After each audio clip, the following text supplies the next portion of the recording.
प्रभु यीशु के सामर्थ्य नाम में आप सबको जय मसीह की। Praise the Lord. आइए आज के मनन के लिए हम परमेश्वर के पवित्र वचन को निकालें। मेरे साथ भजन संहिता की पुस्तक 121 अध्याय और उसका वचन 2 निकालिए। यहाँ लिखा है, मुझे सहायता यहोवा की ओर से मिलती है जो आकाश और पृथ्वी का करता है। Praise the Lord, hallelujah. प्रभु के लोगों, एक पक्षी को देखिए। एक जो चिड़िया है वो चल सकती है, वो उड़ सकती है। मान लीजिए उस चिड़िया को कहीं जाना है तो वो चल के भी जा सकती है और वो उड़ के भी जा सकती है। चल के जब जाएगी तो काफ़ी टाइम लगेगा, दूरी लगेगी, थकावट लगेगी, पर उड़ के जाने में बड़ी तेज़ी के साथ जा सकती है। अब जरा ध्यान से समझिएगा, क्या वो पक्षी अगर उसे नदी, नाला, पर्वत, पहाड़, अगर जंगल यहाँ से जाना है तो क्या वो पैदल चल के जा सकती है? क्या पक्षी? नहीं, बहुत कठिन है, बहुत कठिन है।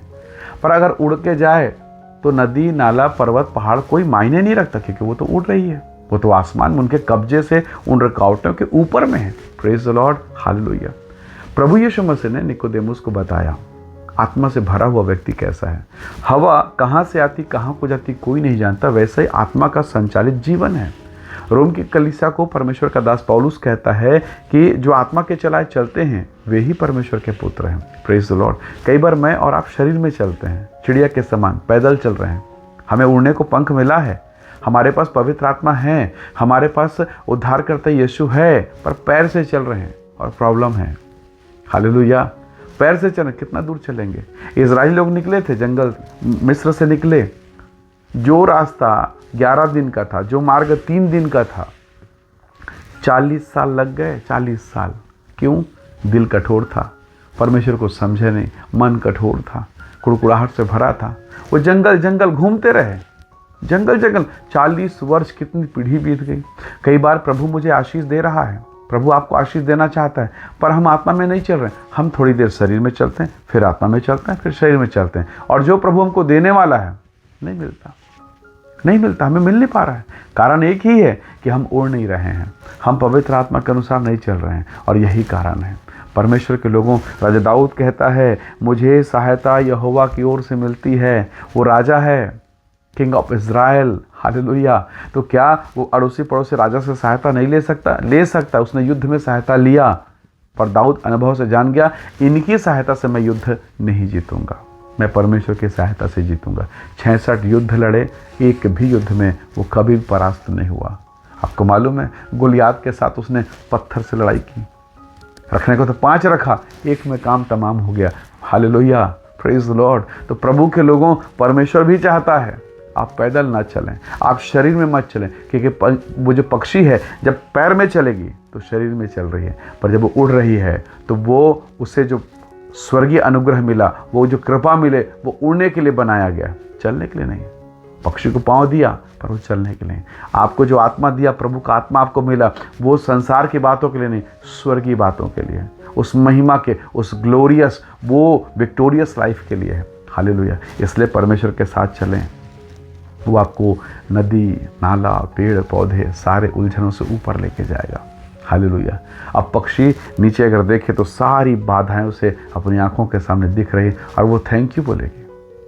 देखो, जंगल में बड़े बड़े उससे जानवर हैं, हाथी, शेर, जंगल का राजा, पर उन्हें उड़ने का अनुग्रह ये पक्षी को है। ये उन तमाम बाधाओं के ऊपर में है। हालेलुया। संसार में बहुत सारे लोग हैं, पर आपको मालूम है आप पर परमेश्वर का अनुग्रह है। आप पीड़ा में हैं, आप समस्या में हैं, तकलीफ़ों में हैं, परिवार की समस्याएं, बेटी की जीवन की तकलीफें, कई प्रकार की चिंताएं हैं, शादी ब्याह की चिंताएं होंगी, कोर्ट कचहरी के मामले होंगे, जबरन आप पर दोषारोपण लगाया गया, घर से निकाला गया, कई प्रकार की परिस्थिति से होकर गुजर रहे हैं। पर इन दशाओं में जब आप निकल नहीं पा रहे हैं, आपको उड़ना चाहिए, आपको परमेश्वर की सहायता लेनी चाहिए।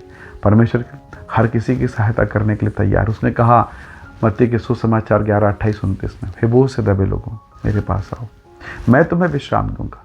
हम विश्राम और शांति पाने के लिए कहाँ जा रहे हैं? उनके पास जो खुद बोझ में दबे हैं, खुद डिप्रेशन, खुद तनाव में बैठे हैं, खुद दवाई लेके खा रहे हैं, तनाव में, टेंशन, डिप्रेशन में बैठे हैं। हम उनसे सहायता ले रहे हैं। कैसे हो सकता है? परमेश्वर के लोगों, आपको जिसने बनाया, आपको जिसने रचा, जिस उद्देश्य से रचा, वो परमेश्वर जिसने आपके जीवन का निर्माण किया, वो आपकी सहायता कर सकता है। आप क्या और किस लिए, कहाँ, कैसे, वो ही जानता है। इसलिए क्यों ना हम परमेश्वर की तरफ लौटें। उस पक्षी ने अपने पंखों को फड़फड़ाना चालू किया और समस्याओं से ऊपर निकल गया। हालेलुया। इजरायली लोग भटकते रहे 40 वर्षों तक। कई बार हमारी आशीषें तो रखी है, कनान है, सामने है, पास में है, पर हम भटक रहे हैं, हम खोज रहे हैं, मिल नहीं रहा है। पीढ़ी से पीढ़ी बीत गई, नहीं मिल रहा है। बहुत बार आशीषें हमारे आसपास ही है, पर हमें दिखाई नहीं देता है। इसलिए क्यों ना हम परमेश्वर से कहें, प्रभु तू अपनी महिमा को प्रकट कर, सहायता भेज, और निसंदेह प्रभु आपको उठा के महिमा में उड़ाना चालू करेगा। आइए दुआ करें, प्रभु की सहायता को मांगे। सर्वशक्तिमान परमेश्वर, मेरे प्रिय लोगों को ब्लेस कर, आशीष दे प्रभु, और हर एक बंधन, हर एक रुकावट, हर एक जंगल का मार्ग, हर वो बाधाएं प्रभु यीशु के नाम से दूर होने पाए, और पवित्र आत्मा की अगुवाई में इनका जीवन महिमा से भर जाए। इनके घर परिवार को, इनके परिवार के हर एक लोगों को तो ब्लेस कर पिता, यीशु के नाम से आप आशीष दें, और इनके जीवन को महिमा से भरपूर कीजिए। परमेश्वर का अद्भुत अनुग्रह इनके जीवन पर हो। धन्यवाद पिता, प्रार्थना सुनने के लिए प्रभु यीशु के सामर्थ्य नाम से मांगते हैं, आमीन आमीन। प्रभु आप सबको बहुत से आशीष दे, परमेश्वर का अनुग्रह आपके साथ हो। Praise the Lord. जय